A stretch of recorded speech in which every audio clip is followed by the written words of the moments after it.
तो दोस्तों स्वागत है आपको हमारे यूट्यूब चैनल आर के बिनिंग क्लास में। तो आइए आज मैं क्लास 10th के विषय भौतिकी को चालू कर रहे हैं, जो कि अध्याय 3 अध्याय के नाम है मानव नेत्र एवं बर्ण विक्षेपण।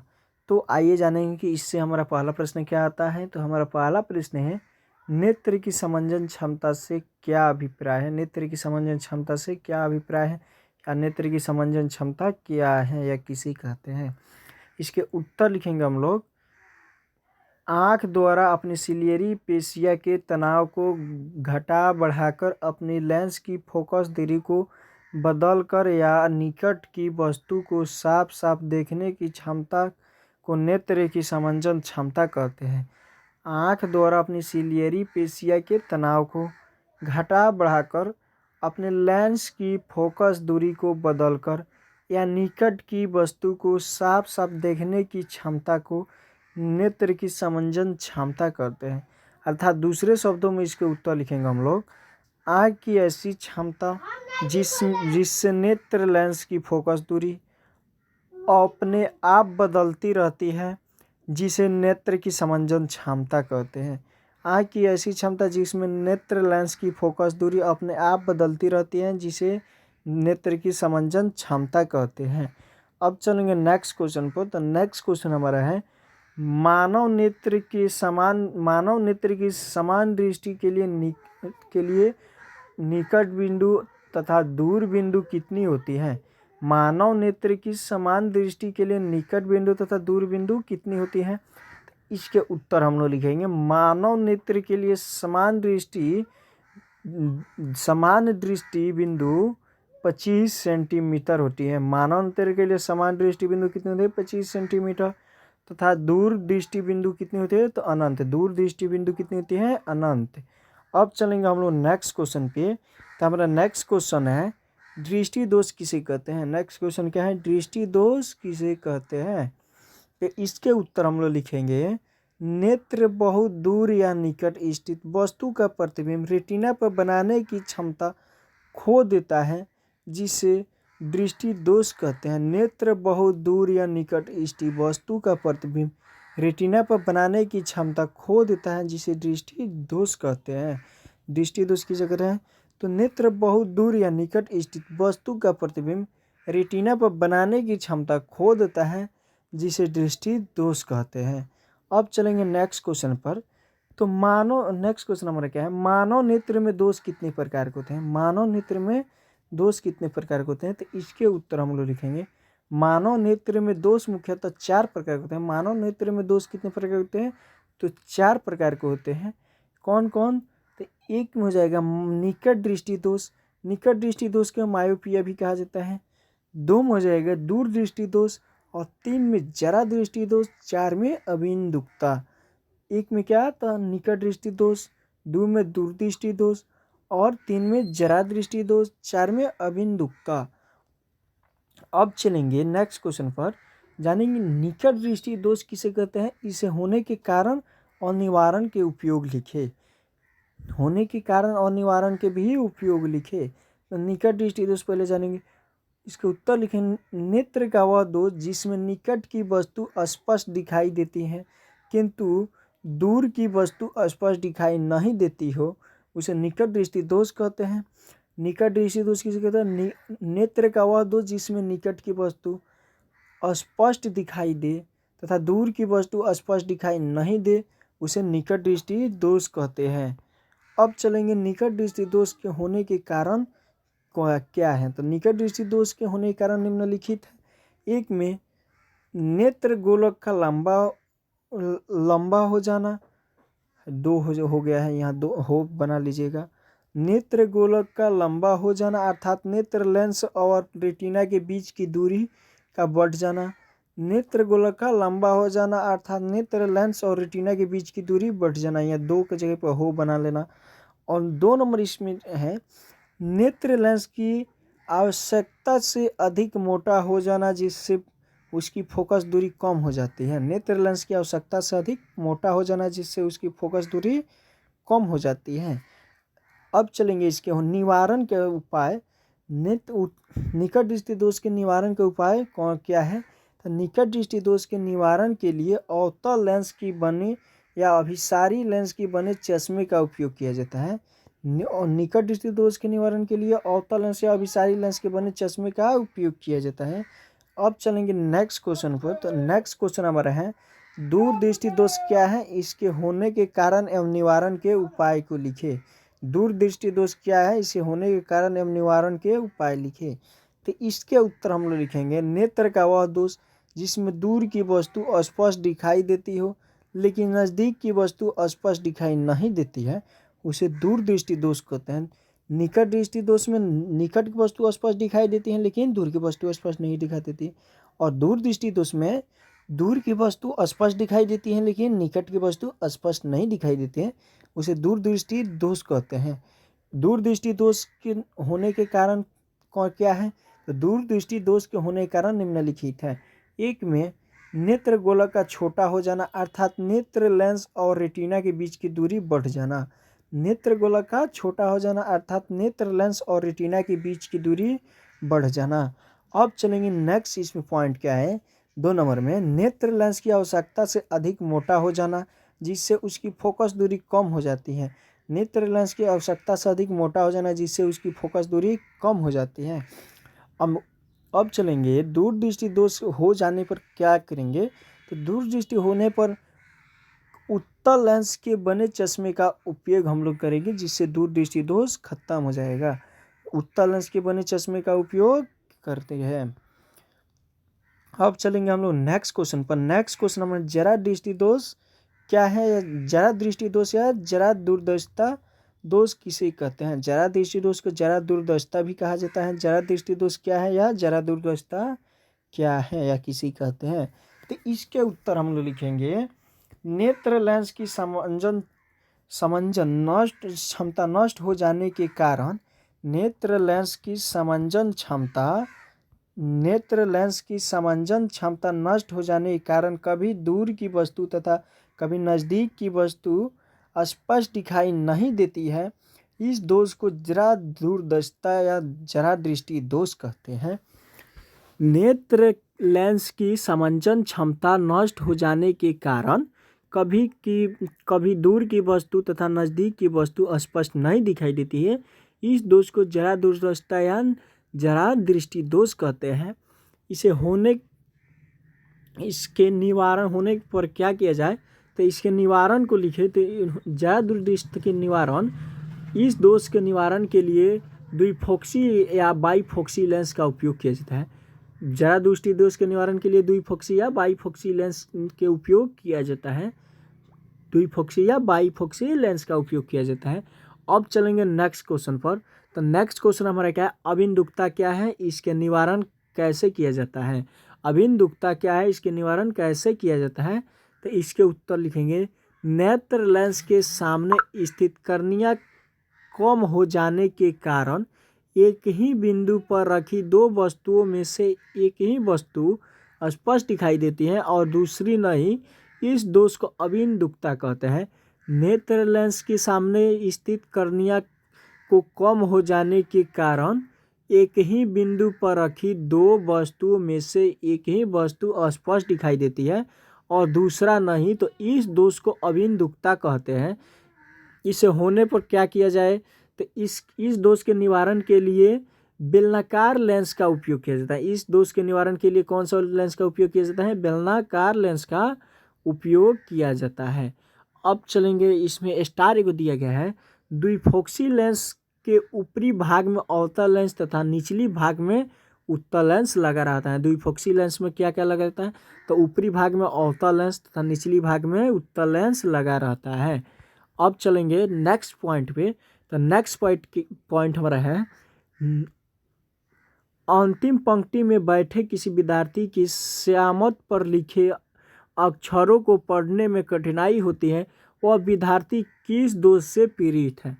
किसी अंतिम पंक्ति में बैठे किसी विद्यार्थी की स्यामत पर लिखी अक्षरों पढ़ने में कठिनाई होती है, वह विद्यार्थी किस दोष से पीड़ित है। तो इसके उत्तर हम लोग लिखेंगे अंतिम पंक्ति में बैठे किसी विद्यार्थी को स्यामत पर लिखे अक्षरों के पढ़ने में कठिनाई होती है, तो वह निकट दृष्टि दोष से पीड़ित है। उसे अवतल लेंस या अपसारी लेंस के बने चश्मे का उपयोग किया जाता है, चश्मे का व्यवहार या संशोधित किया जाता है। अब चलेंगे हम नेक्स्ट पॉइंट पे। तो नेक्स्ट पॉइंट हमारा है, यदि हम तीव्र प्रकाश से कम प्रकाश वाले कमरे में जाए तो वहाँ वस्तुओं को देखने में कुछ समय लगता है क्यों? यदि हम तीव्र प्रकाश से कम प्रकाश वाले कमरे में जाए तो वहाँ वस्तुओं को देखने में कुछ समय लगता है क्यों? बहुत इंपॉर्टेंट क्वेश्चन है, अब बहुत मस्त ही क्वेश्चन है। तो आइए इसके उत्तर हम लोग लिखेंगे। तो इसके उत्तर लिखेंगे, चूँकि जब हम तीव्र प्रकाश में रहते हैं तो हमारे आँख की पुतली सिकुड़ कर छोटी हो जाती है। कम प्रकाश वाले वस्तुओं को देखने के लिए आँख की पुतली का अधिक खुलकर बड़ा होना आवश्यक है। पुतली सिकुड़ कर छोटी हो जाने के कारण कुछ समय बाद वह और अधिक खुल पाती है। यही कारण है कि तीव्र प्रकाश वाले कमरे से जब कम प्रकाश वाले कमरे में जाने के बाद वहाँ रखी वस्तु स्पष्ट दिखाई देने में कुछ समय लगता है। यदि हम तीव्र प्रकाश से कम प्रकाश वाले कमरे में जाए तो वहाँ की वस्तु स्पष्ट दिखाई नहीं देती हैं क्यों? तो इसके उत्तर हो जाएगा क्या? तो इसके उत्तर हो जाएगा, चूँकि जब हम तीव्र प्रकाश में रहते हैं तो हमारे आँख की पुतली सिकुड़ कर छोटी हो जाती है और कम प्रकाश वाले वस्तु को देखने के लिए पुतली को अधिक खुलकर बड़ा होना आवश्यक है। पुतली सिकुड़ कर छोटी हो जाने के कारण कुछ समय बाद ही वह अधिक खुल पाती है। यही कारण है कि तीव्र प्रकाश से कम प्रकाश वाले कमरे में जाने के बाद वहाँ रखी वस्तु स्पष्ट दिखाई देने में कुछ समय लगता है। अब चलेंगे हम नेक्स्ट क्वेश्चन पर। तो नेक्स्ट क्वेश्चन है, मोतियाबिंद क्या है? इसमें इससे पहले एक स्टार दिया गया है। दूरदृष्टि दोष किसी वस्तु का प्रतिबिंब दूरदृष्टि दोष में किसी वस्तु का प्रतिबिंब रेटिना के पीछे बनता है। दूरदृष्टि दोष में किसी वस्तु का प्रतिबिंब कहाँ पे बनता है? रेटिना के पीछे बनता है। अब चलेंगे मोतियाबिंद क्या है। तो इसके उत्तर लिखेंगे हम लोग। नेत्र की क्रिस्टलीय लेंस धुंधला या धुंधला हो जाने की स्थिति में मोतियाबिंद कहते हैं। नेत्र लेंस की क्रिस्टलीय लेंस दुधिया या धुंधला हो जाने की स्थिति को मोतियाबिंद कहते हैं। नेत्र लेंस का क्रिस्टलीय लेंस दुधिया या धुंधला हो जाने की स्थिति को मोतियाबिंद कहते हैं। इसके कारण नेत्र की पूर्ण दृष्टि क्षय हो जाती है। मोतियाबिंद शल्य चिकित्सा के पश्चात दृष्टि का वापस आना संभव होता है। मोतियाबिंद में शल्य चिकित्सा के पश्चात दृष्टि का वापस आना संभव हो पाता है। अब चलेंगे हम नेक्स्ट पॉइंट पे। तो हमारा नेक्स्ट पॉइंट है, निकट दृष्टि दोष और दूर दृष्टि दोष में अंतर लिखे। निकट दृष्टि दोष और दूर दृष्टि दोष में अंतर लिखे। तो इसके उत्तर हम लोग लिखेंगे, निकट दृष्टि दोष और दूर दृष्टि दोष में निम्नलिखित अंतर है। सबसे पहले हम लोग जानेंगे निकट दृष्टि दोष। तो निकट दृष्टि दोष में नेत्र गोलक लंबा हो जाता है। 2 नंबर, निकट दृष्टि दोष में नेत्र की फोकस दूरी कम हो जाती है। और 3 नंबर में है, निकट दृष्टि दोष में प्रतिबिंब रेटिना के पीछे बनता है। निकट दृष्टि दोष में प्रतिबिंब कहाँ पे बनता है? रेटिना के पीछे बनता है। 4 नंबर में हो जाएगा, निकट दृष्टि दोष में दूर की वस्तु स्पष्ट दिखाई नहीं देती है। निकट दृष्टि दोष में दूर की वस्तु स्पष्ट दिखाई नहीं देती है। और 5 नंबर में हो जाएगा, निकट दृष्टि दोष को दूर करने के लिए अवतल लेंस के बने चश्मे का उपयोग किया जाता है। निकट दृष्टि दोष को दूर करने के लिए अवतल लेंस का बने चश्मे का उपयोग किया जाता है। अब जानेंगे दूर दृष्टि दोष।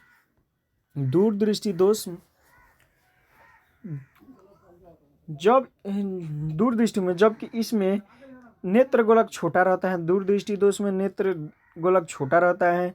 दूर दृष्टि दोष में नेत्र लेंस की फोकस दूरी अधिक हो जाती है, जबकि दूर दृष्टि दोष में नेत्र लेंस की फोकस दूरी अधिक हो जाती है। और 3 नंबर में, जबकि दूर दृष्टि दोष में प्रतिबिंब रेटिना के आगे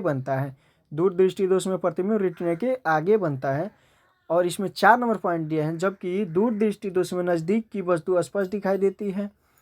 5 नंबर पॉइंट दिए गए हैं, जबकि दूर दृष्टि दोष को दूर करने के लिए उत्तल लेंस के बने चश्मे का उपयोग किया जाता है। उत्तल लेंस के बने चश्मे का उपयोग किया जाता है। अब चलेंगे नेक्स्ट पॉइंट पर। तो हमारा नेक्स्ट पॉइंट है इंद्रधनुष किसे कहते हैं। इंद्रधनुष किसे कहते हैं, नेक्स्ट पॉइंट क्या है, इंद्रधनुष किसे कहते हैं। तो इसके उत्तर लिखेंगे हम लोग, वर्षा होने के बाद सूर्य चमकता है और आकाश में उपस्थित बादल या पानी की बूंदों पर जब सूर्य की किरण पड़ती है तो पूर्ण आंतरिक परावर्तन या अपवर्तन तथा वर्ण विक्षेपण के कारण आकाश में 7 रंगों का सुंदर सतरंगी पट्टी दिखाई देती है, जिसे इंद्रधनुष कहते हैं। वर्षा होने के उपरांत सूर्य चमकता है और आकाश में उपस्थित बादल या पानी की बूंदे पर जब सूर्य की किरण पड़ती है तो पूर्ण आंतरिक परावर्तन या अपवर्तन तथा वर्ण विक्षेपण के कारण आकाश में 7 रंगों का सुंदर सतरंगी पट्टी दिखाई देती है, जिसे इंद्रधनुष कहते हैं। अब जानेंगे इंद्रधनुष कितने प्रकार के होते हैं। तो इंद्रधनुष 2 प्रकार के होते हैं। कौन कौन, तो पहला हो जाएगा प्राथमिक इंद्रधनुष और दूसरा हो जाएगा द्वितीयक इंद्रधनुष। कौन कौन, तो प्राथमिक इंद्रधनुष और द्वितीयक इंद्रधनुष। प्राथमिक इंद्रधनुष और द्वितीयक इंद्रधनुष। अब जानेंगे नेक्स्ट क्वेश्चन पर चलेंगे। तो प्राथमिक इंद्रधनुष किसे कहते हैं, प्राथमिक इंद्रधनुष किसे कहते हैं। तो प्राथमिक इंद्रधनुष किसे कहते हैं, इसके उत्तर लिखेंगे, जिस इंद्रधनुष में लाल किरण ऊपर तथा बैंगनी किरण नीचे हो एवं इंद्रधनुष चमकीला हो, प्राथमिक इंद्रधनुष कहलाता है। जिस इंद्रधनुष में लाल किरण ऊपर तथा बैंगनी किरण नीचे हो एवं इंद्रधनुष चमकीला दिखाई दे, प्राथमिक इंद्रधनुष कहलाता है। अब चलेंगे इस नेक्स्ट क्वेश्चन, द्वितीयक इंद्रधनुष किसे कहते हैं। द्वितीयक इंद्रधनुष किसे कहते हैं, तो इसके उत्तर लिखेंगे, द्वितीयक इंद्रधनुष में बैंगनी किरण ऊपर और लाल किरण नीचे होता है तथा इंद्रधनुष धूमिला दिखाई देती है, द्वितीयक इंद्रधनुष कहलाता है। द्वितीयक इंद्रधनुष में बैंगनी किरण ऊपर तथा लाल किरण नीचे हो तथा इंद्रधनुष धूमिला हो, द्वितीयक इंद्रधनुष कहलाता है। अब चलेंगे नेक्स्ट क्वेश्चन पर। तो हमारा नेक्स्ट क्वेश्चन है, विवर्तन क्या है। विवर्तन क्या है, तो इसके उत्तर हम लोग लिखेंगे, जब प्रकाश का रंग किसी पतले तार या नुकीले भाग से टकराकर मुड़ जाते हैं तो इस घटना को प्रकाश का विवर्तन कहते हैं। जब प्रकाश का तरंग किसी पतले तार या नुकीले भाग से टकराकर मुड़ जाए तो इस घटना को प्रकाश का विवर्तन कहते हैं। अब चलेंगे नेक्स्ट पॉइंट पे। तो नेक्स्ट पॉइंट हमारा है, न्यूटन का वर्ण चक्र या थाल चक्र क्या है। न्यूटन के वर्ण चक्र या थाल चक्र क्या है, तो इसके उत्तर हम लोग लिखेंगे, न्यूटन की वर्ण चक्र में धातु या गत्ते का एक डिस्क होता है, इसे 7 बराबर खंडों में बांट दिया जाता है और वर्णपट के 7 रंगों को क्रम में रख दिया जाए और इस डिस्क को तेजी से नचाया जाता है तो देखा जाता है कि सभी रंग मिलकर श्वेत सतह के रूप में दिखाई देने लगते हैं। इससे स्पष्ट होता है कि श्वेत प्रकाश 7 रंगों की मिश्रण होती है। न्यूटन के थाल चक्र एवं वर्ण चक्र क्या है, तो न्यूटन के थाल चक्र एवं वर्ण चक्र, न्यूटन की वर्ण चक्र में धातु या गत्ते की एक डिस्क होता है, इसे 7 बराबर खंडों में बांट दिया जाता है और वर्णपट के 7 रंगों को क्रम में रख दिया जाता है और इस डिस्क को तेजी से नचाया जाता है तो देखा जाता है कि सभी रंग मिलकर श्वेत प्रकाश के रूप में दिखाई देने लगता है। इससे स्पष्ट होता है कि श्वेत प्रकाश 7 रंगों की मिश्रण होती है। श्वेत प्रकाश 7 रंगों की मिश्रण होती है किसके कहना पर, तो न्यूटन के थाल चक्र के नियम के अनुसार श्वेत प्रकाश 7 रंगों के मिश्रण होती है। इसे देखेंगे हम लोग कैसे कैसे। तो पहला हो जाएगा बैंगनी, दूसरा होता है जामुनी, तीसरा हो जाता है नीला और चौथा होता है हरा और पांचवा होता है पीला और छठा होता है नारंगी और सातवां होता है लाल। इसके ट्रिक्स हम लोग याद करेंगे, बैजा नी बैजानीपिनाला याद कर लेंगे ट्रिक से। अब जानेंगे टिंडल प्रभाव क्या है। अब नेक्स्ट क्वेश्चन हमारा क्या है, टिंडल प्रभाव क्या है। इसके उत्तर हम लोग लिखेंगे, क्लॉयड कणों द्वारा प्रकाश के प्रकीर्णन को की परिभाषा को प्रदर्शित करने वाले प्रकाश को टिंडल प्रभाव कहते हैं। क्लॉयड कणों द्वारा प्रकाश के प्रकीर्णन की परिभाषित प्रदर्शित करने के प्रभाव को टिंडल प्रभाव कहते हैं। क्लॉयड कणों द्वारा प्रकाश के प्रकीर्णन को परिभाषित करने वाले प्रभाव को टिंडल प्रभाव कहते हैं। जैसे अंधेरे कोठरी में किसी छिद्र से आती हुई सूर्य की किरणें का कारण अंधेरे कोठरी में उजाला हो जाता है, इसके कारण टिंडल प्रभाव होता है। जैसे अंधेरे कोठरी में किसी छिद्र से आती हुई सूर्य की किरणें अंधेरे कोठरी में उजाला हो जाता है, इसके कारण क्या है, तो टिंडल प्रभाव ही है। अब चलेंगे नेक्स्ट क्वेश्चन पे। तो हमारा नेक्स्ट क्वेश्चन है,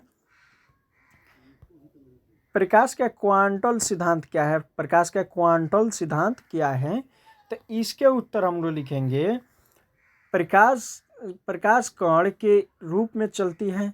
श्वेत प्रकाश क्वांटल या प्रोटॉन कहा जाता है। श्वेत प्रकाश को क्वांटल या प्रोटॉन कहा जाता है। क्वांटल सिद्धांत के आधार पर प्रत्येक क्वांटल के पास E बराबर HY, जहाँ H बराबर प्लांट नियतांक, V बराबर आवृत्ति और E बराबर एनर्जी होता है। नेक्स्ट क्वेश्चन पर चलेंगे हम लोग। तो नेक्स्ट क्वेश्चन हमारा क्या है, तो हमारा नेक्स्ट क्वेश्चन है, नेक्स्ट क्वेश्चन क्या है, प्रकाश का सिद्धांत क्या है। प्रकाश के सिद्धांत क्या है, तो इसके उत्तर हम लोग लिखेंगे, प्रकाश तरंग के रूप में गमन करती हैं जिसकी प्रवृत्ति अनुप्रस्थ होती है। प्रकाश तरंग के रूप में गमन करते हैं जिसकी प्रवृत्ति अनुप्रस्थ होती है। तो नेक्स्ट क्वेश्चन हमारा क्या है, तो नेक्स्ट क्वेश्चन हमारा है, वर्णपट में लाल रंग सबसे ऊपर और बैंगनी रंग सबसे नीचे होता है, क्यों। वर्णपट में लाल रंग सबसे ऊपर और बैंगनी रंग सबसे नीचे होता है, क्यों। इसके उत्तर हम लोग लिखेंगे, लाल रंग का तरंग दैर्ध्य सबसे अधिक होता है तथा बैंगनी रंग का तरंग दैर्ध्य सबसे कम होता है, इसलिए वर्णपट में लाल रंग सबसे ऊपर और बैंगनी रंग सबसे नीचे प्राप्त होता है।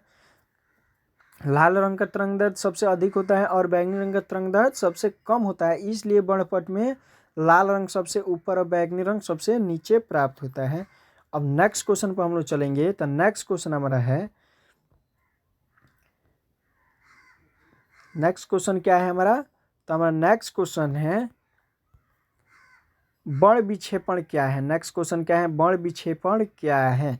तो इसके उत्तर हम लोग लिखेंगे, क्या लिखेंगे, तो इसके उत्तर लिखेंगे, श्वेत प्रकाश को जब प्रिज्म से होकर गुजारा जाता है तो अपने अव्ययी रंगों में टूट जाता है। श्वेत प्रकाश को अपने अव्ययी रंगों में टूटने की घटना को बड़ विक्षेपण कहते हैं। श्वेत प्रकाश को जब एक प्रिज्म से गुजारा जाता है तो वो अपने अव्ययी रंगों में टूट जाता है। श्वेत प्रकाश को अपने अव्ययी रंगों में टूटने की घटना को प्रकाश के बड़ विक्षेपण कहते हैं। इसमें एस्टारिक दिया गया है, किसी माध्यम में छोटे छोटे कणों के निलंबन को क्लॉयड कहा जाता है। किसी माध्यम में छोटे छोटे कणों को निलंबन करने की को क्लॉयड कहा जाता है। अब नेक्स्ट क्वेश्चन हमारा क्या है, तो हमारा नेक्स्ट क्वेश्चन है, वर्णपट क्या है। वर्णपट क्या है, वर्णपट क्या है, नेक्स्ट क्वेश्चन क्या है, तो वर्णपट क्या है।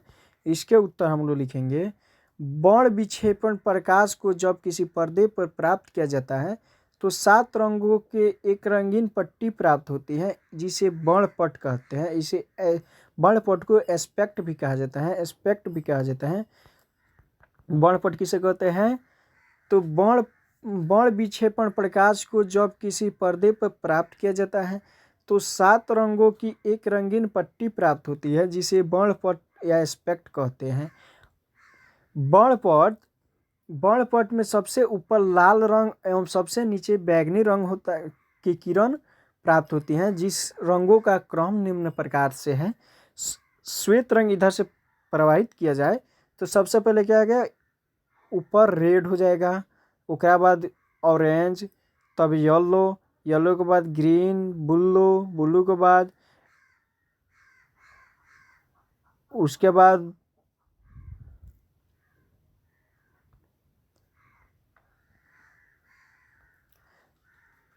अब देखेंगे अधिक तरंग दैर्ध्य वाले प्रकाश के प्रकीर्णन कम होती है, अधिक तरंग दैर्ध्य वाले प्रकाश के प्रकीर्णन कम होती है तथा कम तरंग दैर्ध्य वाली प्रकाश के किरण प्रकीर्णन सबसे अधिक होती है। कम तरंग दैर्ध्य वाली प्रकाश के प्रकीर्णन अधिक होती है। इसके उत्तर हम लोग लिखेंगे। नेक्स्ट क्वेश्चन हमारा क्या है, तो नेक्स्ट क्वेश्चन हमारा है प्रकीर्णन किसे कहते हैं, इससे आप क्या समझते हैं। प्रकीर्णन किसे कहते हैं, इससे आप क्या समझते हैं। तो इसके उत्तर हम लोग लिखेंगे प्रकाश के किरणें छोटे छोटे कणों जैसे अणु, परमाणु के अणु तथा धूल कण इत्यादि से टकराकर मुड़ जाती है। इस प्रक्रिया को प्रकाश के प्रकीर्णन कहते हैं। प्रकाश के किरणें छोटे छोटे कणों जैसे अणु, परमाणु के अणु, धूल कण इत्यादि से टकराकर मुड़ जाती है। इस प्रक्रिया को प्रकाश का प्रकीर्णन कहते हैं। वैज्ञानिक रैले के अनुसार प्रकीर्णन प्रकाश का तरंगदैर्ध्य के चतुर्थांश के व्युत्क्रमानुपाती होती है। वैज्ञानिक रैलो के अनुसार प्रकीर्णन प्रकाश के तरंगदैर्ध्य के चतुर्थांश के व्युत्क्रमानुपाती होती है। अब चलेंगे हमारा नेक्स्ट क्वेश्चन क्या है, तो हमारा नेक्स्ट क्वेश्चन जानेंगे। तो हमारा नेक्स्ट क्वेश्चन है सूर्योदय और सूर्यास्त के समय। सूर्योदय और सूर्यास्त के समय आकाश या क्षितिज लाल दिखाई देता है। सूर्योदय और सूर्यास्त के समय आकाश या क्षितिज लाल दिखाई देता है, क्यों। क्वेश्चन क्या है, तो सूर्योदय और सूर्यास्त के समय आकाश या क्षितिज लाल दिखाई देता है, क्यों। तो इसके उत्तर हम लोग लिखेंगे सूर्योदय और सूर्यास्त के समय आकाश में उपस्थित सूर्य से आती हुई किरणें लंबी दूरी तय कर जैसे ही वायुमंडल में प्रवेश करती है तो कम तरंगदैर्ध्य वाली किरण का प्रकीर्णन हो जाता है, परंतु लाल रंग का तरंगदैर्ध्य अधिक होने के कारण बिना प्रकीर्णित हुए पृथ्वी पर पहुंच जाता है, जिससे के फलस्वरूप आकाश या क्षितिज लाल दिखाई देता है। आकाश या क्षितिज लाल दिखाई देता है, क्यों। तो आकाश या क्षितिज लाल दिखाई देता है क्योंकि सूर्योदय और सूर्यास्त के समय आकाश में उपस्थित सूर्य से आती हुई किरणें लंबी दूरी तय कर जैसे ही वायुमंडल में प्रवेश करती है तो कम तरंगदैर्ध्य वाली किरण की प्रकीर्णन हो जाता है, परंतु लाल तरंगदैर्ध्य वाली किरण की तरंगदैर्ध्य अधिक होने के कारण बिना प्रकीर्णित हुए पृथ्वी पर पहुंच जाता है, जिसके फलस्वरूप आकाश या क्षितिज लाल दिखाई देता है। अब चलेंगे नेक्स्ट क्वेश्चन पे। तो हमारा नेक्स्ट क्वेश्चन हमारा क्या है, आकाश का रंग नीला दिखाई देता है, क्यों। नेक्स्ट क्वेश्चन हमारा क्या है, आकाश का रंग नीला दिखाई देता है, क्यों। तो इसके उत्तर हम लोग लिखेंगे सूर्य से आती हुई किरण में लाल किरण का तरंगदैर्ध्य सबसे अधिक होता है, जिसके कारण बिना प्रकीर्णित हुए पृथ्वी से बाहर छिड़क जाती है, परंतु कम तरंगदैर्ध्य वाली किरण के प्रकीर्णन होकर पृथ्वी पर पहुंच जाता है, जिसमें अधिक तीव्रता नीला रंग का होता है, इसीलिए पृथ्वी से आकर नीला दिखाई देता है। आकाश नीला दिखाई देता है, क्यों। तो आकाश नीला दिखाई देता है सूर्य से आती हुई किरण में लाल किरण का तरंगदैर्ध्य सबसे अधिक होता है, जिसके कारण बिना प्रकीर्णित हुए पृथ्वी से बाहर छिड़क जाती है, परंतु कम तरंगदैर्ध्य वाली किरण के कम तरंगदैर्ध्य वाली किरण के प्रकीर्णित होकर पृथ्वी पर पहुंच जाता है, जिसमें अधिक तीव्रता नीला रंग का होता है, इसलिए पृथ्वी से आकर आकाश नीला दिखाई देता है। अब चलेंगे हम लोग नेक्स्ट पॉइंट पे। तो अब हमारा नेक्स्ट पॉइंट है अंतरिक्ष यात्री को अंतरिक्ष काला दिखाई देता है, क्या, क्यों। अंतरिक्ष यात्री को अंतरिक्ष काला दिखाई देता है, क्यों। तो इसके उत्तर हम लोग लिखेंगे अंतरिक्ष यात्री को अंतरिक्ष काला दिखाई देता है क्योंकि अंतरिक्ष में कोई कण उपस्थित नहीं होता है अंतरिक्ष में कोई कण उपस्थित नहीं होता है जिससे प्रकाश के प्रकीर्णित नहीं हो पाता है, जिसके कारण अंतरिक्ष यात्री के आँख तक प्रकाश नहीं पहुंच पाता है, जिसके फलस्वरूप अंतरिक्ष यात्री को आकाश काला दिखाई देता है। अंतरिक्ष यात्री को अंतरिक्ष काला दिखाई देता है क्यों? अंतरिक्ष यात्री को अंतरिक्ष काला दिखाई देता है क्योंकि अंतरिक्ष में कोई कण उपस्थित नहीं होता है जिससे प्रकाश के प्रकीर्णित नहीं हो पाता है, जिसके कारण अंतरिक्ष यात्री के आँख तक प्रकाश नहीं पहुंच पाती है, जिसके फलस्वरूप अंतरिक्ष यात्री को आकाश काला दिखाई देता है। अब चलेंगे हम लोग नेक्स्ट क्वेश्चन पे। तो हमारा नेक्स्ट क्वेश्चन क्या है? तो हमारा नेक्स्ट क्वेश्चन है, बादल का रंग सफ़ेद दिखाई देता है क्यों? बादल का रंग सफ़ेद दिखाई देता है क्यों? तो इसके उत्तर हम लोग लिखेंगे, छोटे छोटे कणों पर जलवाष्प के जमा हो जाने से बादल का निर्माण होता है। छोटे छोटे कणों पर जलवाष्प के जमा हो जाने से बादल का निर्माण होता है। बादल के इन कणों पर जब जब सूर्य की किरण पड़ती है तो सभी किरण से मिलने से बादल का रंग सफ़ेद दिखाई देता है। छोटे छोटे कणों पर बादल का रंग सफ़ेद दिखाई देता है क्यों? छोटे छोटे कणों पर जलवाष्प के जमा हो जाने से बादल का निर्माण होता है। बादल के इन कणों पर जब सूर्य की किरण पड़ती है तो सभी किरणें से मिलने के बाद का रंग सफ़ेद दिखाई देने लगता है। अब चलेंगे हम लोग नेक्स्ट क्वेश्चन पर। तो हमारा नेक्स्ट क्वेश्चन है, नेक्स्ट क्वेश्चन हमारा क्या है? लाल गुलाब लाल दिखाई देता है क्यों? है लक्ष्य हो गया, इसको लाल बना लीजिएगा।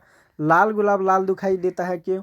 तो इसके उत्तर हम लोग लिखेंगे, लाल गुलाब पर सूर्य की किरण पड़ती है तो लाल गुलाब का रंग छोड़कर सभी रंगों की किरणों को अवशोषित कर लेता है तथा लाल किरण छिटक कर चारों तरफ फैल जाती है, जिससे लाल गुलाब लाल दिखाई देता है।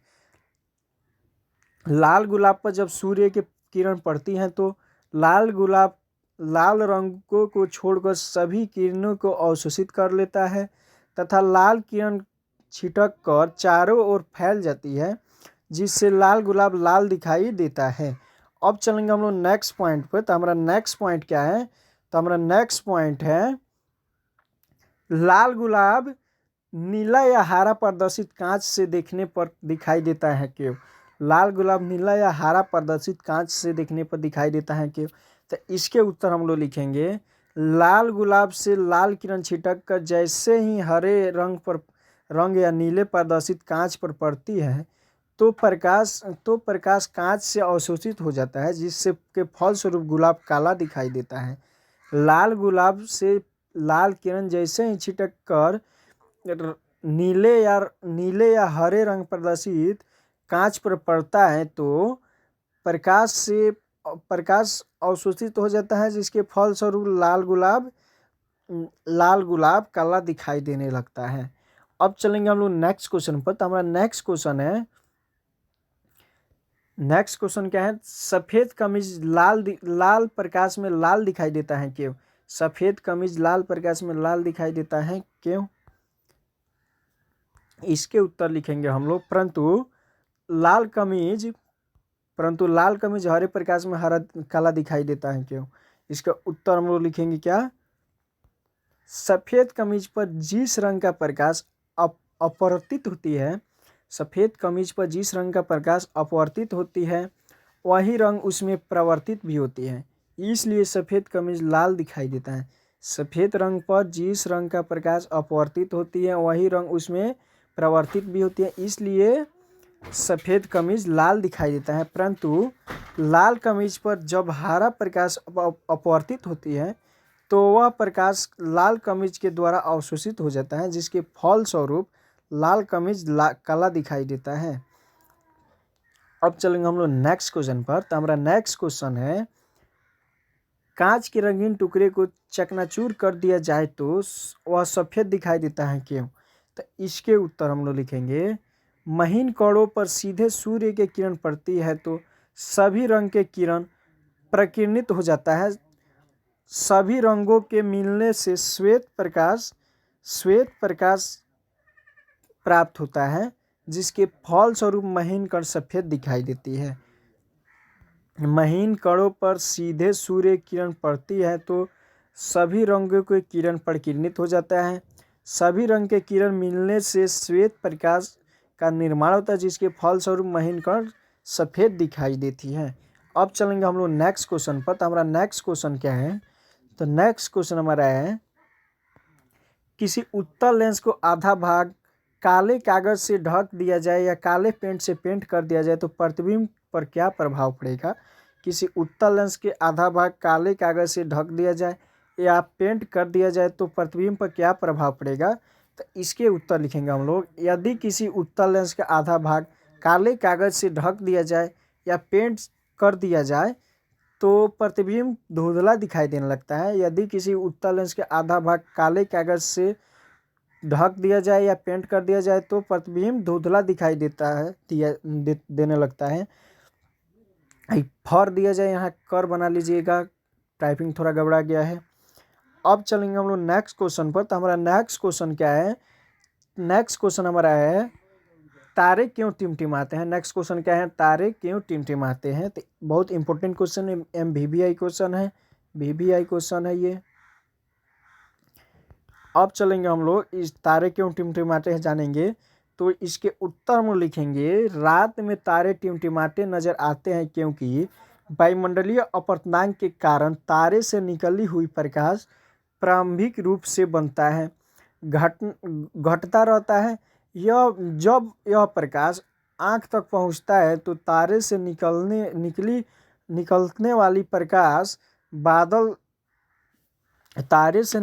वाली प्रकाश बदलता है तो चमकीला प्रतीत होता है, परंतु जब प्रकाश घटता है तो तारे धुंधला दिखाई देने लगता है। इस प्रकार तारे का चमकना या धुंधला दिखाई देना तारे का टिमटिमाना कहलाता है। तारे क्यों टिमटिमाते हैं? तो रात में तारे टिमटिमाते नजर आते हैं क्योंकि वायुमंडलीय अपवर्तनांक के कारण तारे से निकली हुई प्रकाश प्रारंभिक रूप से बनता है, घटता रहता है। जब प्रकाश आँख तक पहुँचता है तो तारे से निकलने वाले प्रकाश बदलता है तो चमकीला प्रतीत होता है, परंतु जब प्रकाश घटता है तो तारे धुंधला दिखाई देने लगता है। इस प्रकार तारे का चमकना या धुंधला दिखाई देना तारे का टिमटिमाना कहलाता है। अब चलेंगे हम लोग नेक्स्ट पॉइंट पे। तो हमारा नेक्स्ट पॉइंट क्या है? सिग्नल के रूप में लाल बत्ती तथा स्टावर के रूप में हरे बत्ती का उपयोग किया जाता है क्यों? सिग्नल के रूप में लाल बत्ती तथा स्टावर के रूप में हरे बत्ती का उपयोग किया जाता है क्यों? तो इसके उत्तर हम लोग लिखेंगे, सिग्नल के रूप में लाल बत्ती का उपयोग होता है क्योंकि लाल किरण का तरंगदैर्ध्य अधिक होता है, इसलिए सिग्नल के रूप में लाल बत्ती का दूर तक यह दिखाई देता है। स्टावर के रूप में हरे बत्ती का उपयोग होता है क्योंकि उसका तरंगदैर्ध्य कम होता है, यह कम दूरी तक ही दिखाई देता है। सिग्नल के रूप में लाल बत्ती तथा स्टावर के रूप में हरे बत्ती का उपयोग किया जाता है क्यों? तो सिग्नल के रूप में लाल बत्ती का उपयोग किया जाता है क्योंकि लाल किरण का तरंगदैर्ध्य सबसे अधिक होता है जो कि बहुत दूर तक दिखाई देता है, इसलिए सिग्नल के रूप में लाल बत्ती का उपयोग किया जाता है। तथा स्टावर के रूप में हरे बत्ती का उपयोग किया जाता है क्योंकि इसका तरंगदैर्ध्य कम होता है और यह कम दूरी तक ही दिखाई देता है। अब चलेंगे हम लोग नेक्स्ट क्वेश्चन पर। तो हमारा नेक्स्ट क्वेश्चन है, सूर्योदय एवं सूर्यास्त के समय। नेक्स्ट क्वेश्चन क्या है? सूर्योदय एवं सूर्यास्त के समय सूर्य चक्रीय और चिपटा दिखाई देता है लेकिन दोपहर में वृत्तीय दिखाई देता है क्यों? सूर्योदय एवं सूर्यास्त के समय सूर्य चक्रीय एवं चिपटा दिखाई देता है एवं दोपहर के समय वृत्तीय दिखाई देता है क्यों? तो इसके उत्तर लिखेंगे हम लोग। सूर्योदय एवं सूर्यास्त के समय ऊपरी एवं निचली भाग से आने वाली सभी किरण पृथ्वी के वायुमंडल के कारण नहीं पहुंच पाती है, इसलिए सभी सूर्योदय या सूर्यास्त के समय सूर्य चक्रीय दिखाई देता है। इसलिए सूर्योदय एवं सूर्यास्त के समय सूर्य चक्रीय दिखाई देता है, परंतु दोपहर के समय सूर्य से आने वाली किरण पृथ्वी के वायुमंडल में लंबवृत्त प्रकाश प्रवेश करती है, जिससे प्रकाश का अपवर्तन नहीं हो पाता है और सूर्य वृत्तीय दिखाई देने लगता है। अब चलेंगे हम लोग नेक्स्ट क्वेश्चन पर। तो हमारा नेक्स्ट क्वेश्चन है में सामान्य नेत्र 25 सेंटीमीटर से निकट रखी वस्तु को स्पष्ट दिखाई दे पाती है क्यों? सामान्य नेत्र 25 सेंटीमीटर से निकट रखी वस्तु स्पष्ट दिखाई दे पाती है क्यों? इसके उत्तर हम लोग लिखेंगे नेत्र लेंस अपनी समंजन क्षमता के कारण अपनी फोकस दूरी का समावर्जित कर लेता है, परंतु नेत्र लेंस की फोकस दूरी एक निश्चित सभी के से कम नहीं होता। किसी पुस्तक की अत्यंत नज़दीक रखकर 25 सेंटीमीटर से कम दूरी पर उसे दर्पण का प्रतिबिंब धुंधला दिखाई देने लगता है तथा नेत्र पर तनाव भी पड़ता है। यही कारण है कि सुविधापूर्वक साफ साफ देखने के लिए किसी वस्तु को नेत्र से 25 सेंटीमीटर निकट रखने पर सुस्पष्ट दिखाई नहीं दे पाती है। नेत्र को 25 सेंटीमीटर से निकट रखने पर सुस्पष्ट दिखाई नहीं दे पाती है क्यों? इसके कारण है नेत्र लेंस अपनी समंजन क्षमता के कारण अपनी फोकस दूरी को समावर्जित कर लेता है, परंतु नेत्र की फोकस दूरी एक निश्चित सभी से कम होता है, जिससे किसी पुस्तक की अत्यंत नज़दीकी रखकर 25 सेंटीमीटर से कम दूरी पर उसे दर्पण का प्रतिबिंब धुंधला दिखाई देने लगता है तथा नेत्र पर तनाव भी पड़ता है। यही कारण है कि सुविधापूर्वक साफ साफ देखने के लिए किसी वस्तु को नेत्र से 25 सेंटीमीटर निकट रखने पर सुस्पष्ट दिखाई नहीं दे पाती है। अब चलेंगे हम लोग नेक्स्ट क्वेश्चन पर। तो हमारा नेक्स्ट क्वेश्चन है दृष्टि निर्बाध क्या है? नेक्स्ट क्वेश्चन क्या है? दृष्टि निर्बाध क्या है? तो इसके उत्तर हम लोग लिखेंगे दृष्टि निर्बाध के रेटिना पर बना प्रतिबिंब को हटाए जाने वाले 1/10 सेकेंड तक स्थिर रहता है, इसे दृष्टि निर्बाध कहते हैं। रेटिना पर बना प्रतिबिंब वस्तु के हटाए जाने वाले 1/10 सेकेंड तक स्थित रहता है, जिसे दृष्टि निर्बाध कहते हैं। दृष्टि निर्बाध किसे कहते हैं? तो रेटिना पर बना प्रतिबिंब वस्तु के हटाए जाने के 1/10 सेकेंड तक स्थिर रहता है, इसे दृष्टि निर्बाध करते हैं। अब चलेंगे हम लोग नेक्स्ट क्वेश्चन पर। तो हमारा नेक्स्ट क्वेश्चन है व्याख्या कीजिए कि ग्रह क्यों नहीं टिमटिमाते हैं। व्याख्या कीजिए कि ग्रह क्यों नहीं टिमटिमाते हैं। तो इसके उत्तर हम लोग लिखेंगे ग्रह तारों की अपेक्षा पृथ्वी से नज़दीक है और इसलिए उन्हें बहुत बड़ा स्त्रीत्व की भांति माना जाता है। यदि ग्रह को हम बिंदु साइज के सामने अनेक प्रकाश स्रोतों से हमारे मात्र आँखों में प्रवेश करने वाली प्रकाश की मात्रा में परिवर्तन का औसत मान 0 हो जाता है, जिससे कारण तारे का टिमटिमाने का प्रभाव खत्म हो जाता है। या जाता जगह के जगह पर जाता बना लीजिएगा, खत्म हो जाता है, जिसके फलस्वरूप ग्रह नहीं टिमटिमा पाता है। ग्रह क्यों नहीं टिमटिमाता है?